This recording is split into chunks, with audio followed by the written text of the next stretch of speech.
Hey everyone, this is Randy from BibleBuyingGuide.com, and this is part 8 of me choosing my preaching Bible. So I started this series using the Thomas Nelson KJV Preaching Bible as my benchmark. And I wanted to test different Bibles to see exactly what I needed from me as a preaching Bible. And going back to some of the things that I wanted to make sure that it stayed open. I didn't want to have to fight against it. I wanted it to stay open on page 1. I wanted good paper that I could turn easily, that was opaque, and I wanted a good dark print that I could read easily. And I had decided on verse by verse because it's for presentation. I'm not going to use it for reading. I do prefer paragraph for reading. But just as a presentation Bible, just to present the gospel, I wanted a verse by verse. So, and also I wanted a large print. I was looking for 10-point or larger. So what I did is I looked at all the different features of the KJV Preaching Bible from Thomas Nelson, and I'm trying to choose and decide, does this work for me? What do I really need? Do I need all these references down here? Do I need the section headings?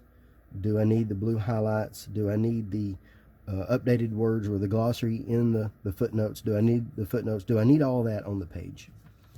So I do like this Bible a lot. So what I did, just throwing that in there. So what I did is I went through and used a lot of different Bibles to see what kinds of different Bibles are available for preaching and what I really need and all that. So just taking a quick look here. One of the things that I was looking at is, do I need just a text-only edition? Something like this one. One thing I like about this is the 215 from local church Bible publishers, and you can also get this from church Bible publishers. This is a 12-point font, text-only edition, and you can get it in black or red letter, and it's edge-lined, and it does stay open, no trouble at all, no problem at all. It's got a lot of white space in the text. I love reading from this. I love preaching from this. It has no section headings, so as I'm preaching, I'm determining whether or not I actually do need the section headings. And what I've discovered is that I actually do like them. Now, these points that are made by the section headings, a lot of times you can find those points in the text. So what you could do is just highlight them. So that's a thought. Do I want to go through and just highlight all the text using something like the techniques that I show in my book, Easy Bible Marking Guide? Do I want to just go through and mark the text to highlight the headings, the main points that I would pull out? Without it, it's difficult to find where you are. This does make it easy. So then that leads me to this one. This is the Thomas Nelson Thinline in large print. I love this Bible. You can get it in hardcover. You can get it in imitation. I would love to see this in a good quality binding, in a good leather. Now it also has the section headings, but this paper is not quite as opaque. It doesn't have any other interruptions in the text, and I do like that. But as I'm reading through it and I come across a word that I don't really know what it means, or I know that it's changed meaning and I want to describe the newer meaning of that word or something along that line, my options are to write them here or use this one, which already has it. And if I've worked with this Bible already, then I could just mark it or remember that that's a word that I need to use. So I'm having to decide now, am I only going to preach from it, or am I also going to work with it? Do I need any other tools? If I'm going to have to write things in this one, well, this one has them already, and it has better paper. So thinking through that, and that brings me to another advantage in this one. And at first I thought, well, I don't need references in this Bible because I'm not going to study from it.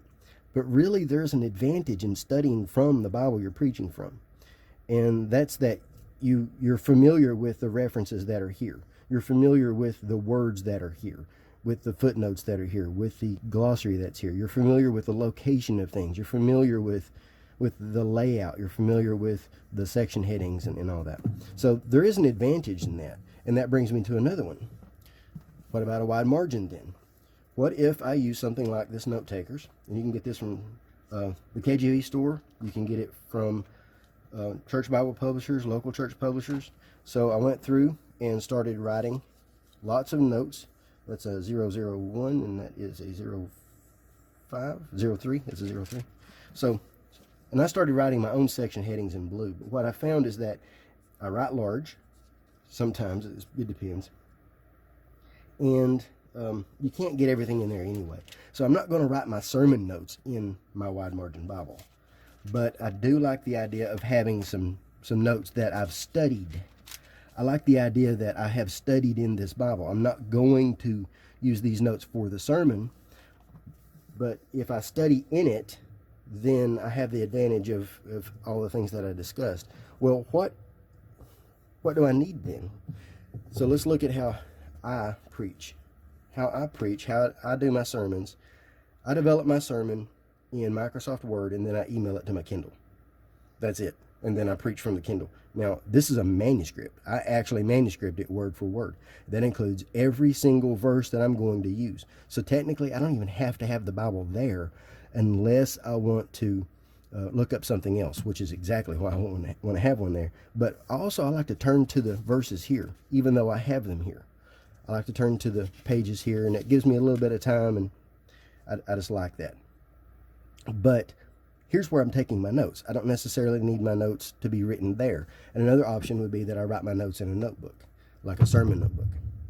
So if that's the case, then I don't necessarily need a wide margin, although I love them. I love that Bible. So what else do I need then? Then I have to decide, what else am I going to do with it? If I'm studying from it, am I going to carry it? Now, if I'm going to carry it, if it's going to be my everyday Bible, and I'm going to read from it, and I'm going to carry it everywhere I go, then I'm probably going to go with something like this one. I like the Clarion, because the Clarion, well, for one thing, you can get it in multiple translations. For another thing, I like the paragraph layout. It's a beautiful layout. Now, if I wasn't going to use references, then I would go with something like this one, the New Cambridge Paragraph Bible. You can get this in hardcover or even paperback. And this paper is great, and it's a little bit could be a little bit more opaque, but it's still really good. And there's some margin space. It's harder to write in the inner margin, but it's there. But that's an excellent reader. I love reading from this one. But if I was going to carry it other places and teach and preach from it, then I might end up going with this one, the Thomas Nelson Minister's Bible. It's got all these minister tools in the middle here. Excellent material. But then the text itself, it's got the same paper as that, or really close to the same paper as that. I love preaching from this one too. The text is beautiful. It's clean. No room to write notes. So if that's what you're after, then you might need something different. But I love this one. But then I have to keep deciding how am I going to use it, what I'm going to do with it. Another thing I would do if I was interested in an everyday carry, and I wanted references, and if I wanted a verse by verse, I like a Concord. That's almost a Thinline. Now, that's going to be a light Bible, and I don't need it to be light, but I prefer a thin Bible because they don't bend as far into the gutter. Thick Bibles, you have a lot more bend. I prefer thin Bibles just for that alone, and that's an excellent one for preaching. And the advantage in this is you can get it in a personal size and in a wide margin. So that's a combo. Another combo would be to get the personal size Canterbury and then the regular Canterbury for preaching. The disadvantage in the Canterbury is it doesn't have the footnotes. It does have a glossary in the back, but it doesn't have footnotes. And this has really nice psalms. I love the poetry in this. Not all poetic setting, but Psalms looks really good. And it does have concordance, and it does have a glossary, and it does have some pages to write on. Really nice maps. Whereas the personal size does not have a concordance, but it does have maps and pages in the glossary. So if you were looking for a combo, I could preach from one, carry the other. That would be a good option. If I only wanted an everyday carry that was a reference edition, but I wanted large print, I'm kind of drawn to the turquoise, Cambridge turquoise. And the reason is it's a dark font. It's nice. Now, it's an old setting. It does have some words that are a little too close and things like that. It's 28 GSM paper, but The advantage in that is that it is a little bit thinner and it doesn't bend into the gutter. It's quite a bit thinner than the Canterbury. There's the red letter. So let's take a look at that, the Canterbury. Not a massive difference, but it is a difference. That's one reason I'm looking forward to getting the Schuyler, Quintel, and Canterbury series in the thinner paper, because that you don't have that bend into the gutter so much. That's my preference. So then, looking through all this, I went back and started looking at other translations to see what else was available, and in looking at different designs. Now, Crossway, they have designed down right. They know what they're doing. This one is about the same size as the Preaching Bible. This is the large print wide margin, and I like this design. That's just beautiful. A little bit of margin space, not enough in the inner margin. I'd like to see that shifted over just a little bit, but it looks really good. Extra large verse numbers, they're really easy to spot, no trouble at all. Clean text, beautiful. It has a poetic setting, nice paper, similar paper, almost the same actually.